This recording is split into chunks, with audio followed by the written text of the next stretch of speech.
Parrish here, and welcome once again to Kenneth Parrish Ministries, where we attempt to teach the Word of God one day at a time. Before we begin, I just want to wish all of our mothers a happy Mother's Day. As you know, we all depend on you immensely for so many things and don't know what we would do without your advice. In fact, after some digging, I came across some research about mothers during biblical times where they gave advice to their kids. This is some of the stuff that they said. Samson, get your hand out of that lion. You don't know where it's been. David, I told you not to play in the house with that sling. Go practice your harp. We pay good money for those lessons. Abraham, stop wandering around the countryside and get home for supper. Shadrach, Meshach, Abednego, leave those clothes outside. You smell like a furnace. Cain, get off your brother. You're going to kill him someday. Noah, no, you can't keep them. I told you, don't bring home any more strays. Gideon, have you been hiding in that wine press again? Look at your clothes. James and John, no more burping contests at the dinner table, please. People are going to start calling you the sons of thunder. Judas, have you been in my purse again? And lastly, Lazarus, you are awfully quiet in your room. It's like a tomb in there. Now, all joking aside, someone once wrote that Mother's Day is traditionally the day when children give something back to their mothers for all the spit that they produce to wash dirty faces, all the old gum they held in their hands, all the noses they wiped, and all the bloody knees they made well with their kisses. It's the day mothers are rewarded for washing sheets in the middle of the night, driving kids to school when they miss the bus, and enduring all those football and soccer games in the rain. It's a day of appreciation for making your children finish something they said they could not believing them when they said, I hate you, and sharing good times and bad. What are mothers? Mothers are teachers and disciplinarians. They are cleaning ladies. Some are gardeners and mowers of lawns. Mothers are nurses, doctors, psychiatrists, counselors, chauffeurs, and coaches. They are developers of personalities, molders of vocabularies, and shapers of attitude. Mothers are soft voices that say, I love you. And mothers are a link to God, a child's first impression of God's love. Mothers are all these things and so much more. Keeping all this in mind, maybe we can better understand Mrs. Zebedee, the mother of James and John.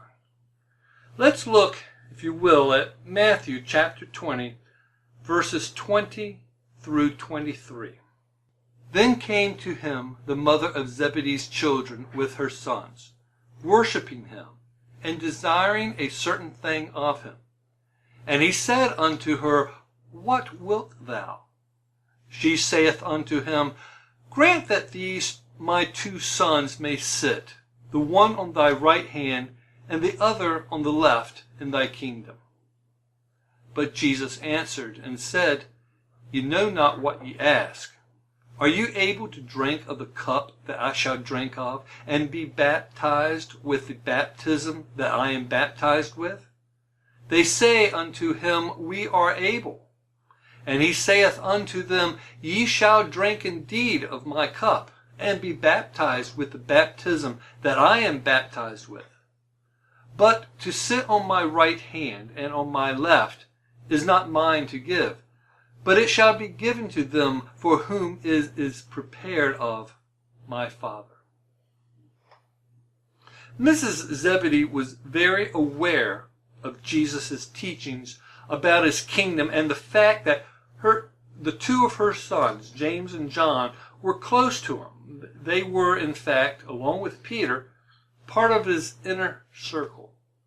Knowing these facts, Mrs. Zebedee was certain that when the Lord formed his kingdom, that they would have positions of responsibility and authority. But she may have also known about a story that Jesus told earlier in this chapter about a landowner who went out in the morning to find some laborers. They had agreed upon a fair day's wages and they started working. Then at noon the landowner did the same thing, and again that evening. Yet when the landowner went to pay them at the end of the day, they all received the same wage. I'm sure this must have caused Mrs. Zebedee to wonder if her sons really did have positions of authority in the Lord's new kingdom. So, when the opportunity came, she presented herself to the Lord. Matthew tells us that she came to Jesus worshiping him, and then made her request about her sons being in positions of authority and honor at his right and left-hand sides. Now, we could easily criticize Mrs. Zebedee for her presumptuousness, but because it's Mother's Day, let us consider some positives instead. She prayed that her sons might be a part of his kingdom. Mrs. Zebedee came to the Lord praying that her sons may be part of his kingdom. One of the most important tasks at being a mother is to pray for her children. Many mothers pray, sometimes out of necessity and sometimes because motherhood just ain't that easy. It's extremely difficult.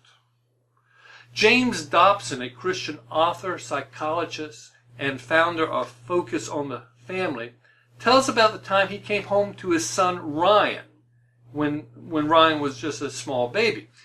It had been a terrible day for his wife. Ryan had been sick and had cried all day. And one time while she was changing his diaper, the telephone rang and she answered it before fastening up the diaper. And Ryan had another attack of diarrhea. Well, after cleaning up the mess and putting him in clean, fresh clothes, she took him into the living room and fed him. As she was burping him, he threw up all over himself, all over her, and all over the couch. Well, Dobson writes, "When I come home, I could smell the aroma of motherhood everywhere." His wife cried out to him, "Was all this in my contract?" Sometimes mothers will pray just out of frustration. Being a parent is not easy. Sometimes you're filled with joy, and at other times you're filled with sadness. Sometimes your children make you so proud that you just want to bust your buttons. Then on the other hand, there are times when you can't find enough tissues to dry your tears. A mother of 3 was once asked if she had to do it all over again, would she still have children? Yes, she replied, but not the same ones.